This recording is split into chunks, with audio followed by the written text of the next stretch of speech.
भारत माता की। सन्माननीय पालकमंत्री आज या ठिकाणी आले। सर्व प्रहार परिवाराच्या वतीने मी त्यांना धन्यवाद देते आणि एक बहीण म्हणून त्यांना संदेश देते, तो कृपया शासनाच्या खाली जावे अशी माझी इच्छा आहे। कालच्या विमान दुर्घटनेनं हा करोडोचा देश जसा मनापासून हादरला, तसा तो लाखो शेतकऱ्यांच्या आत्महत्येने पण एकदा मनापासून हादरला पाहिजे, हे अतिशय आवश्यक आहे।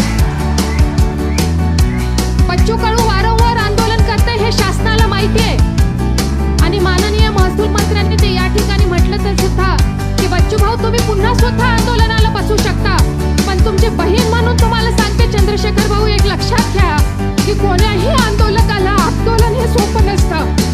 लक्षात घ्या, तुम्ही एक दिवस उपवास केला, माननीय देवेंद्रजींनी एक दिवस उपवास करावा आणि मग आमच्या अमृता वहिनींची काय स्थिती होते हे पाहावी, हे लक्षात घ्या।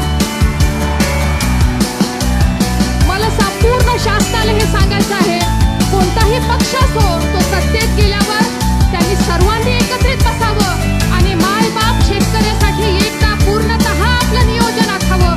मग तो कांदा उत्पादक असावा, तो कपाशीचा उत्पादक असो, तो ऊसाचा उत्पादक असो, त्या प्रत्येक शेतकऱ्याला त्याला आनंदाने जगता यावं असं नियोजन करण्याची कोणतीही अक्कल भारतीय राजकारणाला राहिली नाही का असा प्रश्न इथे पडतोय।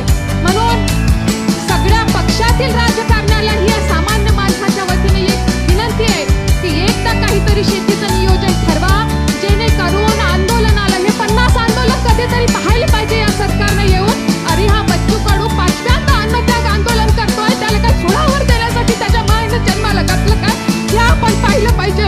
जो कोणी आंदोलन सामान्य माणसासाठी या जनतेत करणार आहे त्याचा पीड तुटतो, त्याचा कार्यकर्ता मरतो, त्याचं कुटुंब सुद्धा